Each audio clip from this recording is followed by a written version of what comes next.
نواز شریف ہیں. اب نواز شریف ان کی جو سیاسی سفر ہے وہ تو اب سب جانتے ہیں کہ وہ کیسے شروع ہوا.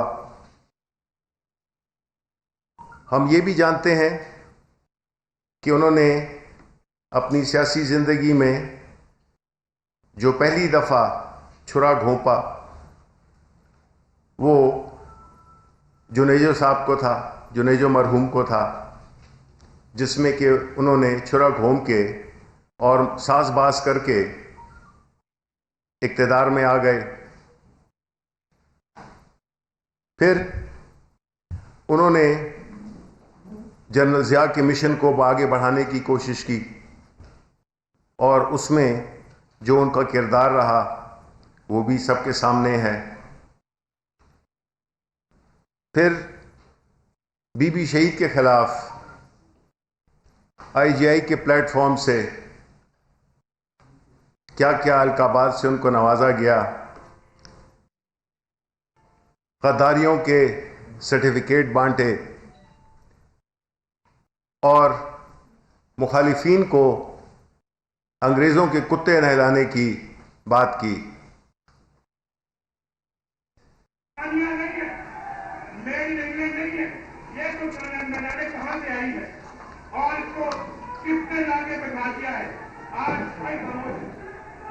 اور آج پورے پاکستان کی تباہی و بربادی کر رہی ہے.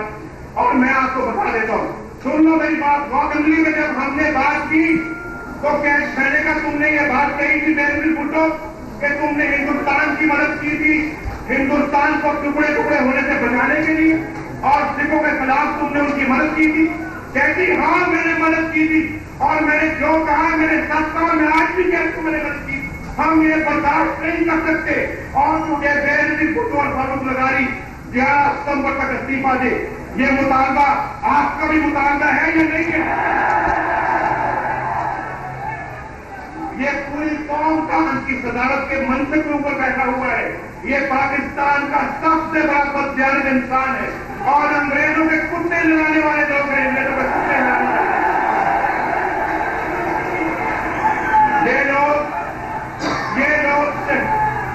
یہ لوگ شہید ضیاء الحق کا مقابلہ کریں گے.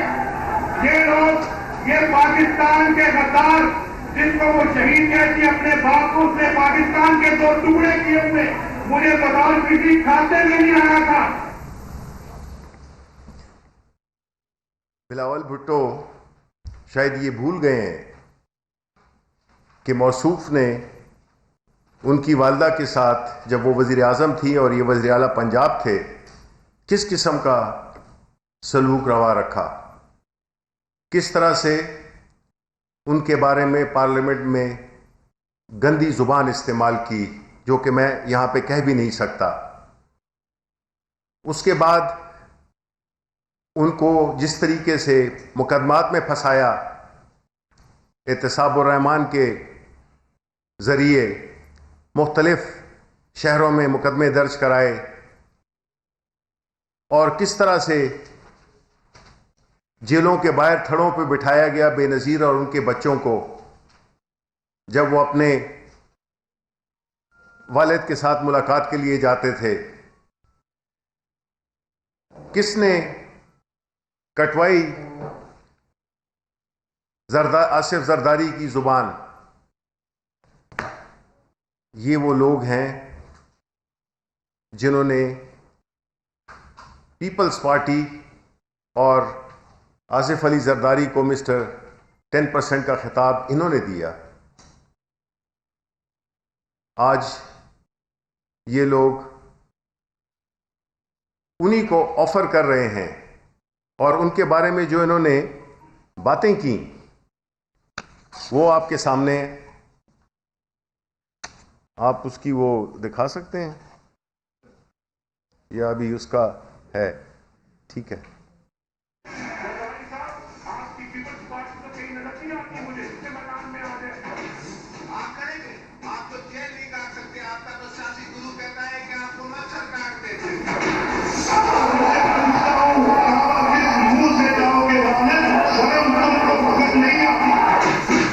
کیا مجھے وہ آج سن کے یاد نہیں ہے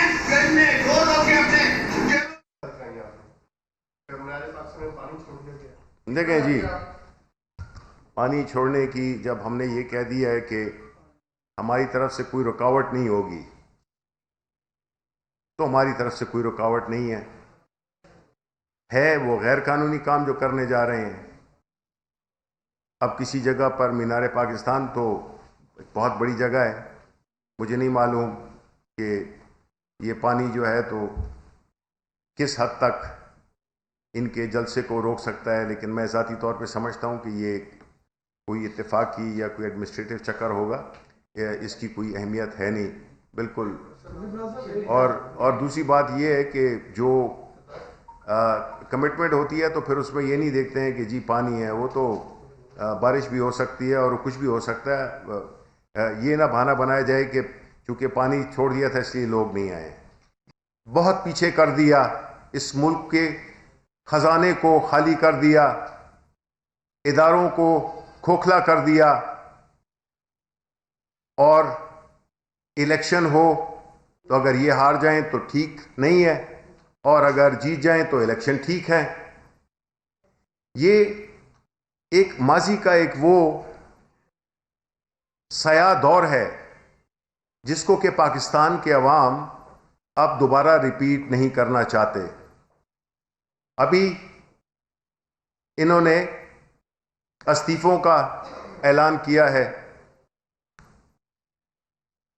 یہ استعفے جو ہوتے ہیں وہ آخری کارڈ ہوتا ہے، بوکھلاہٹ میں بغیر کسی کنسنسس کے، بغیر کسی حکمت عملی کے انہوں نے استعفوں کا اعلان کر دیا۔ اب جب استعفیٰ دینے کی بات آ رہی ہے تو پیپلز پارٹی کا اپنا موقف ہے، انہوں نے فرمائشی استعفے اپنے پاس جمع کرا دیے ہیں، کیونکہ ان کو معلوم ہو گیا ہے کہ ان کا جو یہ بلیک میلنگ کا جو ایک طریقہ کار ہے، جس میں کہ انہوں نے آخری پتہ بہت پہلے کھیل لیا ہے، ان کو شرمندگی کے علاوہ اور کچھ نہیں ملے گا۔ جس طرح کہ پرائم منسٹر عمران خان نے کہا تھا کہ یہ ان راستوں سے ہم گزر چکے ہیں، یہ اپنے آپ کو ایک بند گلی میں لے گئے ہیں جس میں کہ ان کو کوئی راستہ ملنے والا نہیں ہے۔ ان کو یہ نہیں معلوم کہ اتنی بڑی رسک لے کر، اتنی ایک خود غرضی پہ مبنی، ایک نفرت پہ مبنی، جس طرح کہ مریم نواز کی جو تقاریر ہوتی ہیں جس میں سے کہ وہ صرف زہر اگلتی ہیں، کیونکہ وہ سمجھتی ہیں کہ یہ ان کا پیدائشی حق ہے کہ وہ اقتدار میں آئیں اور عوام کو بیوقوف بناتی رہیں اور عوام کے وسائل کو لوٹتے رہیں۔ اور یہ دوسری قسط ہے ان نوسربازوں کی جو کہ اس پہلے اس ملک کو لوٹ کے چلے گئے، اور اب یہ دوسری نسل ہے۔ ان کے جو بھی جلسے کر رہے ہیں اس سے ہی ظاہر ہوتا ہے کہ یہ کتنے خود غرض لوگ ہیں۔ انہوں نے عوام کی صحت کو خطرے میں ڈالا ہے، یہ گلی گلی پھر رہے ہیں اور لوگوں کو اس بات پہ آمادہ کر رہے ہیں کہ ان کے جلسوں میں آئیں۔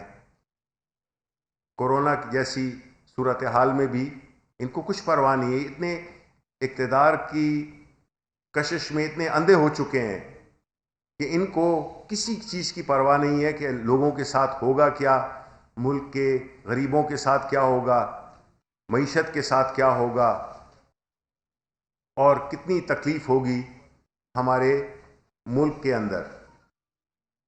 ان کی یہ کوشش انشاءاللہ جس طرح کہ پشاور میں اور مختلف اور جگہوں پہ ناکام ہوئی ہے، اس میں بھی یہ ناکام ہوں گے، لیکن ہماری فکر نہ ان کی استعفوں کی ہے، دیں استعفے۔ ہم ان کی بلیک میلنگ میں نہیں آئیں گے۔ ابھی استعفوں کا اعلان کیا ہی ہے کہ ابھی پھر آہستہ آہستہ پیچھے ہٹ رہے ہیں، بار بار اب موقف کو بدل رہے ہیں۔ اس سے ظاہر یہی ہوتا ہے کہ ان کی نہ تو کوئی حکمت عملی تھی، نہ ان کے پاس کوئی پروگرام ہے، نہ عوام کے لیے کوئی پروگرام ہے۔ اگر ہوتا تو پچھلے 40 سال سے برسر اقتدار تھے۔ کیا کر لیا انہوں نے اس ملک کو، سوائے اس کے کہ قرضوں میں ڈبویا، ہیومن ریسورس کو عوام پہ کچھ خرچہ کیا ہی نہیں، نہ صحت پہ، نہ ایجوکیشن پہ، صرف سڑکیں اور پل بنانے کی باتیں کی کہ اس میں کمیشن ملتا تھا۔ شبلی فراز پریس کانفرنس کر رہے تھے، آپ نے سنی یہاں